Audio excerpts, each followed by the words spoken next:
सुखदेव कहते हैं परीक्षित ध्यान से सुनो, भगवान के नाम की ऐसी अनंत महिमा है, ऐसी अनंत महिमा है। चैतन्य महाप्रभु चैतन्य चरित्रावली में कहते हैं, चैतन्य चरित्रावली में चैतन्य महाप्रभु कहते हैं कि जीव माने हम सब में पाप करने का उतना सामर्थ्य नहीं है जितना सामर्थ्य एक बार कृष्ण नाम लेने से, जीव में एक बार कृष्ण कहने में जितना पाप से तारने का सामर्थ्य एक कृष्ण नाम में, उतना सामर्थ्य हमारे अंदर जीवन भर पाप करने में नहीं है।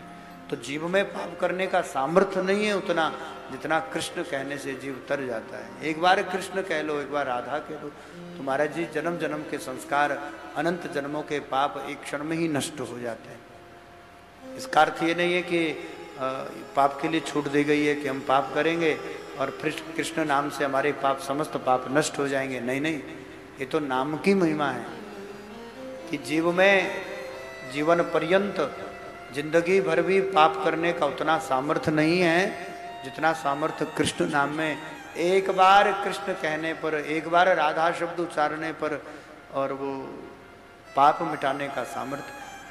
इन्होंने कहा महाराज जी कोई अनजाने में नाम ले तो कल्याण होगा, ऐसा कोई प्रमाण है शास्त्र में?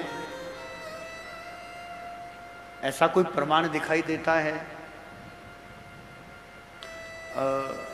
ऐसा कोई प्रमाण हो तो आप हमें बताइए कि किसी ने अनजाने में भी कृष्ण कहा, किसी ने अनजाने में भी भगवान नारायण का नाम लिया और वो अनजाने में नाम लेने से तर गया। तो कान्यकुब्ज जो प्रदेश के एक ब्राह्मण की घटना यहाँ पर बताई है कि कैसे कान्यकुब्ज प्रदेश में एक अजामिल नाम के पंडित जी रहते थे। एक दिन एक वैश्या का संसर्ग किया, वैश्या का समागम किया, और वैश्या का संग होने के कारण ब्राह्मण अपने पद से पतित हो गया। यूं कह लो कि ब्राह्मण का पतन हो गया। पत्नी का त्याग किया, पुत्र आदि का त्याग किया, सबको छोड़ छाड़ करके तब वो जो ब्राह्मण देवता थे, अजामिल थे, वो पंडित जी उस वैश्या के संग रहने लग गए। वैश्या का संग करते करते बहुत अधिक समय व्यतीत हो गया।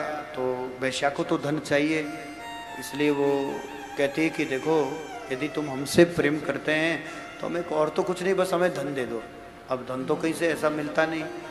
तो वो अजामिल ब्राह्मण उस वैश्या के संग के कारण उनका पतन तो हुआ, पर साथ में ही अजामिल ने चोरी करना प्रारंभ कर दिया। तब से अजामिल डाकू हो गया और वो डाकू अजामिल के नाम से प्रसिद्ध हो गया। महाराज चोरी करने लग गया, डाका डालने लग गया जगह जगह, और डाकू अजामिल के नाम से प्रसिद्ध भी हो गया। एक दिन रात्रि के समय डाका डालने गया, पीछे से कुछ संत आकर रुके और रात्रि का विश्राम अजामिल के घर पर किया। सुबह जाने लगे तो सोचा चलो जिस घर का साधु भोजन करते हैं उस घर से दांत घिसाई माने दक्षिणा भी लेते हैं। आज के भोजन की जो दक्षिणा है वो दक्षिणा दे दो। अजामिल ने कहा कि हमने आपका वो कमंडल, लाठी सोटा, कमंडल, दंड वो हम बेचकर नहीं आए, ये आपकी दक्षिणा है, हम तो डाकू हैं। तो इन्होंने कहा हमें ऐसी दक्षिणा नहीं चाहिए, हमें ये दक्षिणा दे दो कि तुम्हारा जो 10वां पुत्र होगा तुम उसका नाम नारायण रखोगे। क्या नाम रखोगे भैया? तो क्या दक्षिणा मांगी?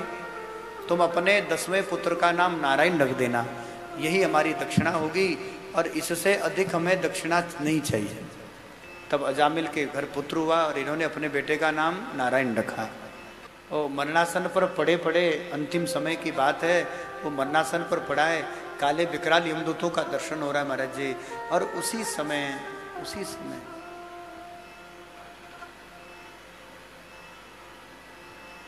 इन यमदूतों से कोई मुझे बचाओ, इन काले विकराल यम यातना से कोई मुझे बचाएं, पर कौन बचाएं समझ में नहीं आ रहा है। उसी समय अजामिल को अपना छोटा सा बालक खेलते हुए दिखा, इसलिए जोर से चिल्लाया, बेटा नारायण बचाओ।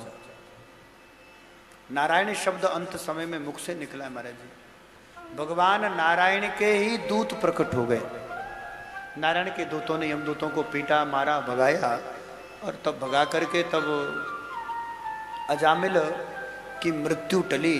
और अजामिल की जब मृत्यु टल गई तब इसको लगा कि मैंने तो केवल, क्योंकि यमदूतों का और नारायण के दूतों का संवाद उसने सुना, तब उसको समझ में आया कि मैंने अनजाने में नारायण का नाम लिया। तब तो साक्षात श्री हरि नारायण प्रकट हुए। यदि मैं ईमानदारी से एक बार भी ईमानदारी से भगवान का नाम लेता, ईमानदारी से एक बार भी भगवान का नाम उच्चारण करता, तो हमें लगता है कि साक्षात नारायण ही आते। मृत्यु टली और तब खूब नारायण का नाम जप करने लगा। अंत में सुखदेव कहते हैं, परीक्षित, केवल नारायण शब्द उच्चारण करने मात्र से अजामिल का उद्धार हो गया। आप हमारे संत वाणी चैनल को सब्सक्राइब करें, वीडियो को लाइक करें, शेयर करें और हाँ, बेल आइकन पर क्लिक करना बिल्कुल ना भूलें, ताकि हमारी किसी भी वीडियो की सूचना सबसे पहले आपको मिले।